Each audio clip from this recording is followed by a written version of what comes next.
We're bringing you the highlights of the 2011 Ford Ironman World Championships. TriCenter starts now.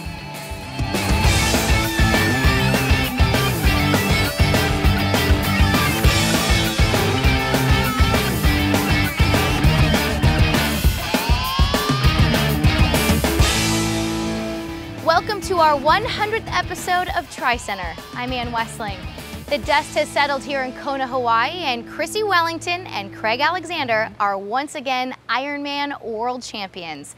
Race day was filled with the anticipation you'd expect at the biggest event of the year. World Championship veterans like Luke Bell, Andreas Raelert, Marino van Hohenacker, Mirinda Carfrae, Lindsay Corbin, and Craig Alexander went about their normal pre-race routines, while race newbies like Joe Gambles and Matt Reed got their bearings as they prepared for their Kona debut. As the sun rose over Kailua Bay, the pro field entered the water for the 6:30 a.m. start.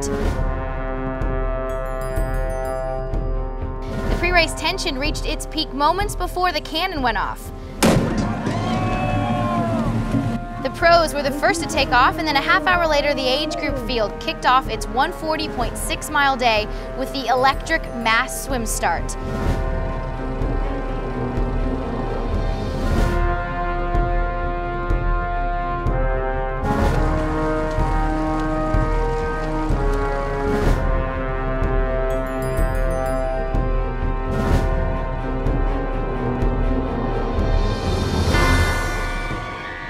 Surprise of no one, American Andy Potts was the first athlete out of the water and onto the pier. About 2 minutes behind, a large group containing all of the main contenders, including Chris Leanda, Craig Alexander, and Andreas Raelert, made their way up the stairs and through the hoses on their way to the bikes in transition. For the women, it was Julie Dibbins and Amanda Stevens earning the top spots into T1. The pair were lucky enough to make the main pack of male swimmers, solidifying a solid lead heading onto the bike course. The story going on behind Dibbins and Stevens was Wellington, exiting the water in 17th position at 1:01:03, more than 6 minutes slower than her swim time when she last won here in 2009.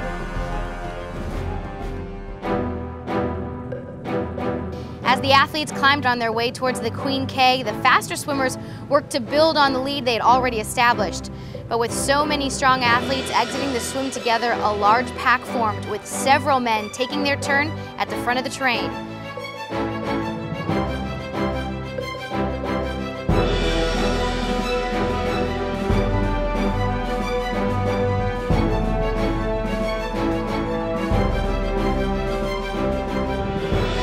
Once they reached Kauai High and turned back onto the final stretch of the Queen K, Chris Leanda was able to bridge a gap. The move came somewhat late in the game, only giving the super cyclist a lead of 5 minutes over the next competitor into T2. The key story off of the bike was the performance of Craig Alexander. The Aussie smashed the bike aboard his new specialized Shiv, entering T2 in 4th position. The fiery pace on the bike took its toll, and several athletes were forced to drop out before the start of the marathon. On the women's side, the bike ride was the Julie Dibbins show. With each push of the pedal, Dibbins extended her lead. After 112 miles, Dibbins' lead stood at a staggering 11 minutes over Caroline Steffen, Great Britain's Leanda Cave, and at more than 20 minutes over Chrissie Wellington and Mirinda Carfrae.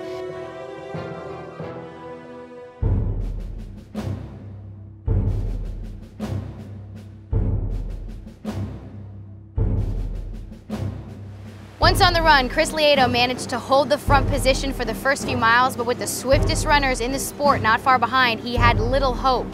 Alexander took the lead just past the 6-mile mark on Ali'i Drive. Andreas Raelert ran in 2nd position, getting encouragement from an unlikely source, reigning champ Chris McCormick. The cheers seemed to help as Raelert looked to be gaining ground once he turned onto the Queen K, but his stride eventually slowed. For the women, Julie Dibbins was forced to walk while still leading the race. Steffen eventually took over 1st position, but her lead didn't last long. Chrissie Wellington ran her way from 6th off of the bike to 1st position by mile 16 of the marathon.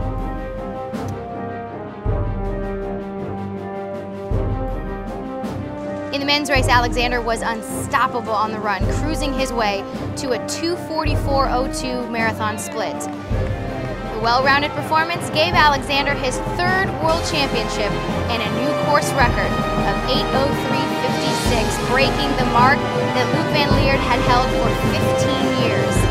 Fellow Australian Pete Jacobs had the fastest marathon of the field, giving him the best finish of his career in second place.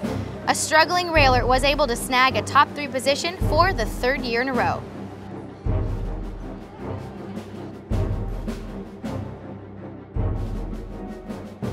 Chrissie Wellington went on to earn the victory in 8:55:08, just over 1 minute shy of her 2009 course record time of 8:54:02. Defending champ Carfrae once again ran her way through the field, earning second in 8:57:57, but she also broke the run course record for the third year in a row, going 2:52:09 in this year's marathon. Great Britain finished with her top placement ever in third with 9:03:29.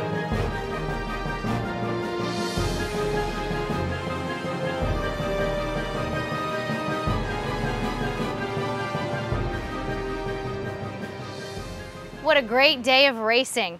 When we come back from the break, we'll take a look at some of the post-race festivities. Congratulations on your 100th episode. I hope to see you for 100 more. Love watching TriCenter. Anne, I know it's your 100th episode. It's been a long 3 years since we last interacted here in Kona. I wish you all the best. I know you would have had trouble moving on, but here's to 100 and let's see you make it through to 300. The lead up to the race here is full of activities, but it's the post-race parties where athletes really get to loosen up and have some fun on the Big Island. Yeah, we're doing a morning sport brunch this morning, and it's just to raise awareness and some funds for the local community and the charities here.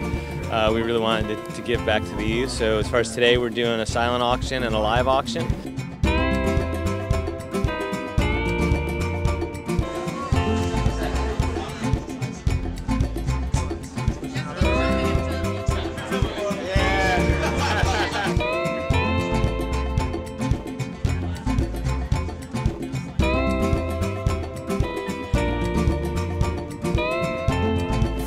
It was time to celebrate the day's accomplishments at Sunday evening's awards banquet.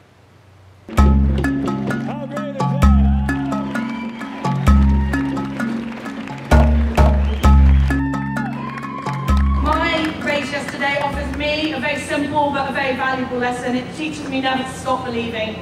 And hopefully it teaches you all never to stop believing too.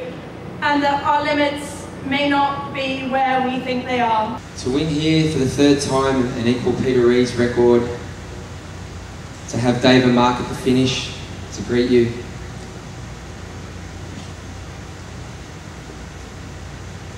It's what dreams are made of. One athlete who was feeling better the day after the race was Great Britain's Leanda.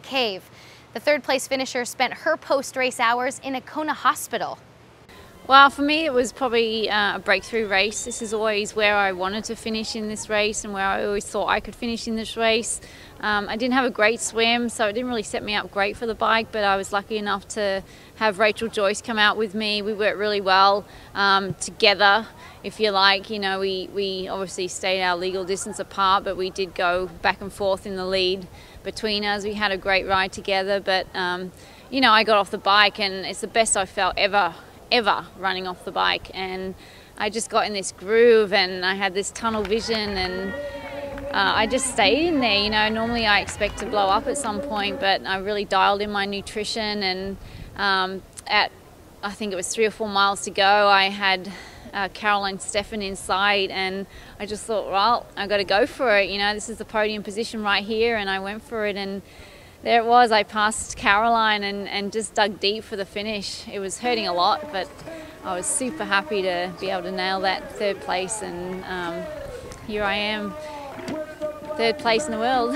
Yeah, I mean, I thought I was okay after the race. I went straight to medical because I was already feeling a little, you know, I had some gut issues going on straight afterwards, but I ended up being in the medical tent for 4 hours.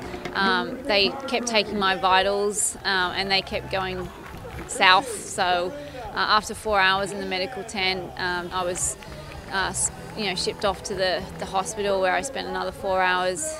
Just being monitored with my fourth IV. So I put myself in the hurt locker big time, but it's all worth it. I'd do it again for third place, second place, first place. That's what I really strive for, and next day I'm still alive and I'm much better off for it. So. A big thank you to all the pros and viewers who have made our 100 episodes possible, and a big thanks to Tyr, who has been our partner for the last 3 years here in Kona at the Ironman World Championship. We hope you all join us for another 100. Thanks so much for watching.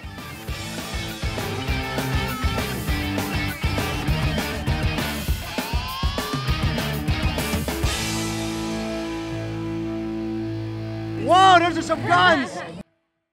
To Anne and the crew at TriCenter, your 100th episode, amazing. I think I've watched all 100 of them. You guys are wonderful, and Anne, you know that I'm watching you, waiting for you to make that mistake so I can finally get the job I want, that cushy job of running TriCenter. So I'm watching you, Anne. Cheers.